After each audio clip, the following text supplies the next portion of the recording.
La fin de saison de Chelsea est catastrophique, certes parce qu'ils ont enchaîné des défaites, certes parce qu'ils ont enchaîné des matchs sans marquer le moindre but en battant des records datant de plus d'un siècle, mais là n'est pas le plus problématique selon moi. Le plus problématique, c'est surtout l'image du club qui en a pris un coup, des joueurs qui ne veulent même plus faire le moindre effort et qui se plaignent publiquement de leur direction.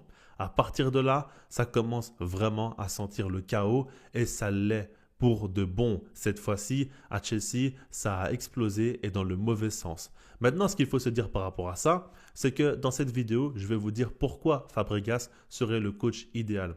Mais je ne vais pas être hypocrite avec vous. On sait que Liam Rosenior est arrivé vers la mi-saison et a dû être le nouvel entraîneur. Ça n'a pas fonctionné du tout, mais je ne pars pas du principe où Liam Rosenior est la cause des problèmes de Chelsea. Je pars du principe où le problème démarre à partir de la direction qui font les mauvais choix en termes de planification sportive et d'espace donné à un coach parce que quand on regarde par rapport à Enzo Maresca, je l'ai beaucoup défendu sur la chaîne, j'aime beaucoup ce qu'il propose et je reste persuadé qu'il peut devenir un top coach. Maintenant, tactiquement, c'est vrai qu'il y a quelques petites choses où il s'est un petit peu entêté, où il était têtu parce qu'il savait que ça n'allait pas, mais il a continué. Je ne dis pas qu'il est irréprochable, mais en termes de jeu, il méritait sa place. Selon moi, s'il n'est plus là aujourd'hui, c'est surtout à cause de conflits avec la direction. Et ça, je peux comprendre en soi. Si la direction ne matche pas avec le coach humainement, s'il y a des malentendus, là-dessus, je comprends qu'ils veulent se séparer de lui. Maintenant, prendre Liam Rosenior, c'était un pari, on l'avait dit, jeune coach qui n'a pas d'expérience au plus haut niveau. C'était la facilité parce qu'il est arrivé de Strasbourg, un club qui appartient à Chelsea. Donc là-dessus, c'était vraiment ce qu'il y avait de plus simple à réaliser. Mais la réalité, c'est qu'aujourd'hui, lui a montré qu'il n'avait pas encore les épaules, surtout pas dans un contexte qui n'était pas sain et qu'il a été complètement dépassé par les événements. Ce n'est pas lui, encore une fois, le principal responsable, même si je remets en cause ses compétences tactiques parce que de mon côté, je l'ai dit, j'ai vu beaucoup de bonnes choses chez lui à Strasbourg et à Chelsea, mais selon moi, je ne pense pas qu'il soit tout de suite prêt pour le grand bain. Pour la première ligue, qui est ultra exigeante en termes de tactique, il y a des coachs de très haut niveau et dans ce championnat-là, quand tu n'es pas trop haut niveau, quand tu n'es pas prêt, tu le ressens tout de suite, tu es sanctionné. Alors qu'il y a d'autres championnats où si jamais tactiquement ou individuellement il y a un gap, tu peux encore t'en sortir. Là, ce n'est pas le cas. Ce n'est pas du tout le cas et il en paye les conséquences. Maintenant, si de mon côté, je pense que Chelsea doit s'en séparer, c'est surtout parce que les joueurs n'adhèrent pas du tout à son discours. Et ça, on l'a vite compris. À partir de là, ça ne sert à rien de continuer, ça sera que du temps perdu. Parce qu'on l'a vu, par exemple, Marc Cucurella en a parlé publiquement et a fait comprendre que Chelsea a fait la mauvaise décision en voulant virer Enzo Maresca et qu'ils n'ont pas vraiment compris ça dans le vestiaire. Enzo Fernandez a été encore plus dur dans ses propos et c'est pour ça qu'il a eu plusieurs matchs de suspension. Il a fait comprendre qu'il n'a jamais compris le choix du nouvel entraîneur aussi. Quand on en arrive à le dire publiquement, même Malo Gusto aussi l'a fait, c'est que ça devient vraiment problématique et que les joueurs n'en peuvent plus de la situation et veulent que la direction agisse. C'est pour ça que de mon côté, il faut s'en séparer pour tourner la page. Maintenant, si c'est pour s'en séparer et continuer la planification sportive comme elle l'est aujourd'hui, ça ne sera pas possible. Ça ne sera vraiment pas possible de continuer comme ça, surtout que Chelsea ne devrait pas jouer la Ligue des Champions la saison prochaine, donc le club va encore moins attirer et ça va devenir plus difficile pour la suite. Le plus fou dans tout ça, c'est que Liam Rosenior est sous contrat jusqu'en 2032. Et j'avais vu des informations disant que Chelsea devrait payer environ 25 millions d'euros pour le licencier. C'est complètement dingue. C'est une somme astronomique et je comprendrais que Chelsea soit bloqué désormais. Mais c'est eux qui se sont mis dans une situation dingue. Quel club aujourd'hui de ce niveau-là offre un tel contrat, surtout à un jeune entraîneur qui n'est qu'une promesse et qui n'a pas encore prouvé au plus haut niveau? Moi, je ne comprends pas. Il y a cette stratégie où tu étales le salaire, les primes, etc. Mais pour un coach, quand même, il faut faire attention parce que là, la situation, elle est compliquée. Et je suis d'accord avec ceux qui disent qu'au bout de quelques mois, on ne vire pas un coach, il faut lui laisser du temps. Mais si, encore une fois, le vestiaire n'adhère pas à son discours, comment voulez-vous qu'il puisse travailler dans les bonnes conditions? Pour moi, c'est une erreur de casting par rapport à ça, surtout par rapport au timing, mais c'est encore autre chose. Et donc, il faut passer à un nouvel entraîneur. Et c'est pour ça que de mon côté, j'ai ciblé Cesc Fabregas. Alors, avant de parler du coach, avant d'expliquer quelles sont ses qualités et pourquoi je crois en lui, c'est sûr encore et toujours que si la direction ne travaille pas dans le bon sens, Fabregas, Guardiola, Luis Enrique ou tout ce que vous voulez, ça ne servira pas à grand-chose. Ça, c'est quelque chose qu'il faut bien évidemment garder en tête. Mais on a vu des informations disant que désormais, par exemple, les dirigeants de Chelsea veulent recruter davantage de joueurs confirmés et non pas de jeunes promesses. Le problème, encore une fois, c'est la non-qualification avec des champions qui va peser lourd et qui va faire que les joueurs seront moins attirés à venir. C'est sûr. Maintenant, je pense qu'il faut rebâtir. Et c'est pour ça que, selon moi, un coach jeune comme lui, aussi bon tactiquement, pourrait être un bon bâtisseur de projet.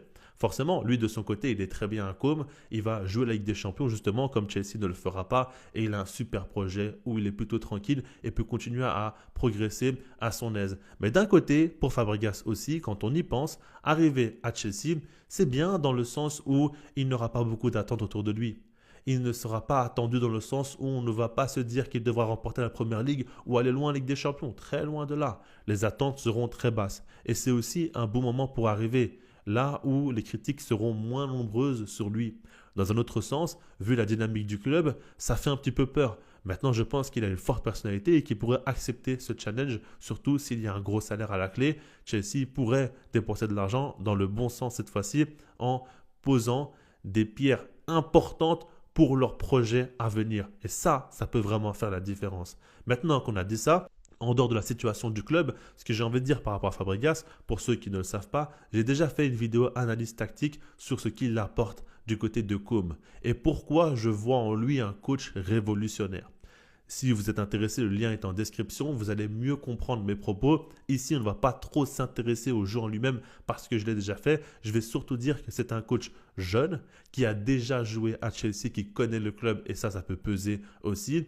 Certainement que son cœur est plus Gunners, je ne sais pas, mais si jamais ce n'est pas le cas, il faut tenter le coup.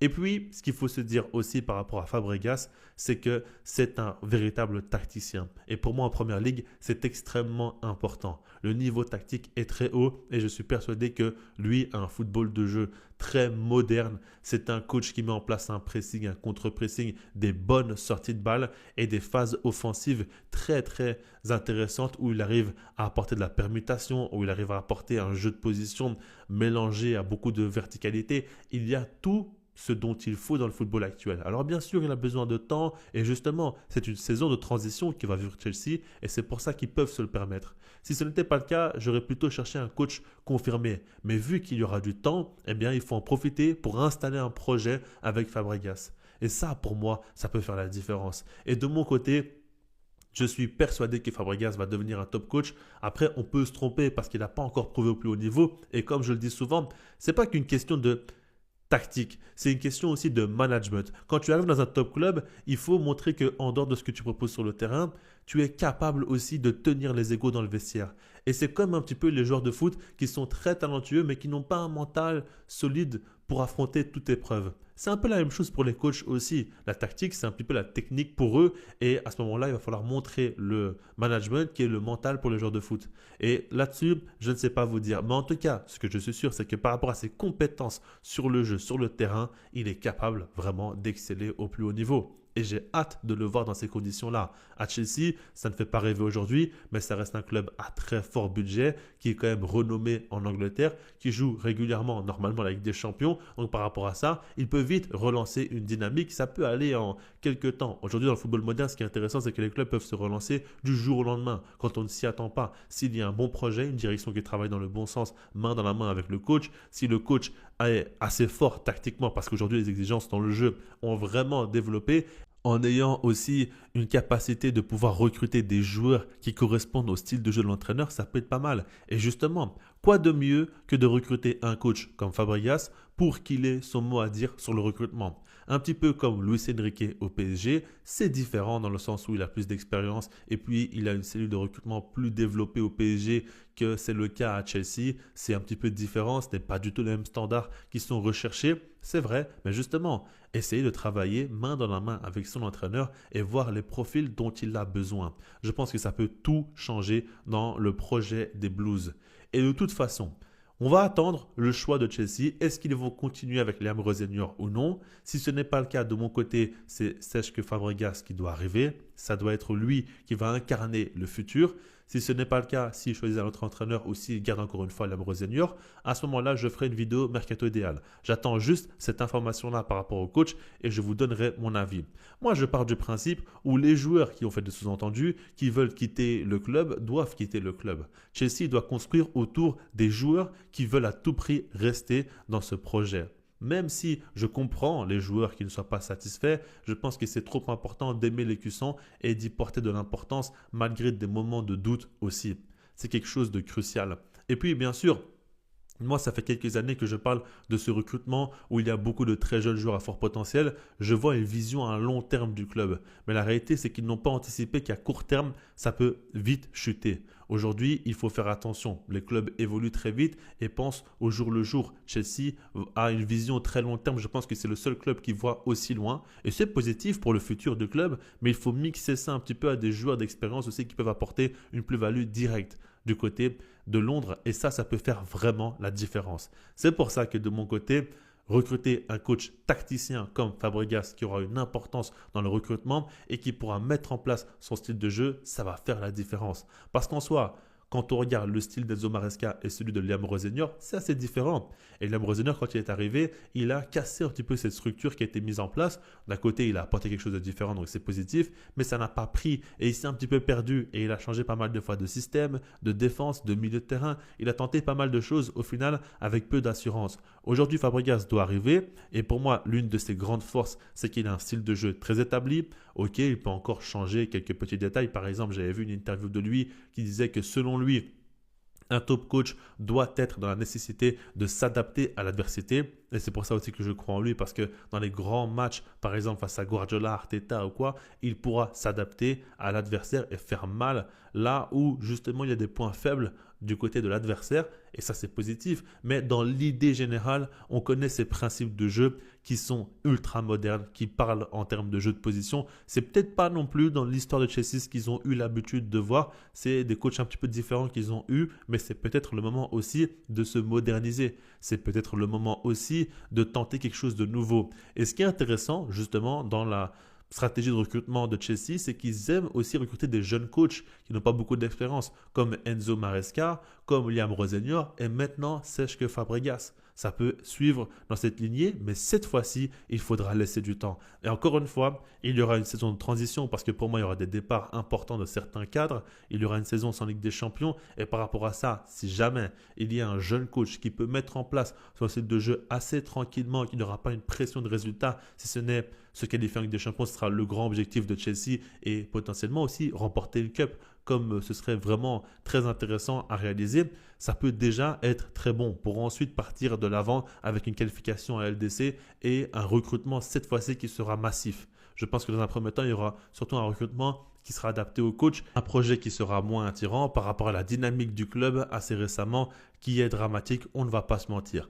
Par rapport à tout ça, ça m'intéresse de savoir quels sont vos avis, quelles sont vos opinions par rapport à Fabregas. Si jamais vous avez des doutes, encore une fois, le lien de ma vidéo analyse tactique sur lui est en description. Je vous invite à aller voir et je pense que vous allez mieux comprendre à quel point c'est un coach révolutionnaire. Mais pour le reste, sinon, comme je vous l'ai dit, je suis très intéressé à l'idée de faire une vidéo mercato idéale, mais j'attends juste le bon timing. J'attends de voir la confirmation du coach. Pour l'instant, il n'y a pas beaucoup d'informations vis-à-vis de Liam Senior. Est-ce qu'il va partir ou rester? Est-ce qu'il y a un nouveau nom? J'ai l'impression qu'ils vont rester avec lui. Et c'est pas plus mal non plus pour avoir une sorte de stabilité. Et s'ils ont misé sur lui, c'est qu'ils croyaient en son potentiel. Donc il faudra lui laisser le temps de le montrer. Mais de mon côté, je pars du principe encore une fois où le vestiaire le lâche très clairement et assez rapidement. Et puis tactiquement aussi, je n'ai pas beaucoup de garanties sur lui. Je trouve que c'est un bon coach. Mais est-ce qu'il est déjà prêt pour une telle étape dans sa carrière? Je ne pense pas. S'il était resté à Strasbourg et avait fait une étape intermédiaire encore, je pense qu'il aurait pu vite mûrir. Mais je pense qu'aujourd'hui, il y a des coachs qui veulent aller un petit peu trop vite. Et du côté de Fabregas, en soi, pour moi, si on parle juste pour lui, le mieux serait de rester à Côme. Je pense que s'il reste là-bas et se développe tranquillement, joue en Ligue des Champions avec son club italien, ça peut être très très très intéressant pour lui. Encore une fois, loin des feux des projecteurs, alors qu'en Première Ligue, ça sera vraiment un coach qui sera mis au devant de la scène. Mais d'un autre côté, il y a une opportunité pour lui aussi de rejoindre un club comme Chelsea et de travailler tranquillement. Parce que imaginons s'il va à Arsenal pour l'après Arteta, la pression elle sera énorme et on va lui demander à ce qu'il remporte tout de suite la première ligue et qu'il soit tout de suite très compétitif. Et c'est pas facile non plus de travailler dans de telles conditions où il y a une telle attente. C'est pour ça que je vous dis cela. Dites-moi en commentaire ce que vous en pensez, likez la vidéo si vous l'avez appréciée, abonnez-vous si ce n'est pas déjà fait et puis sinon moi je vous dis peace.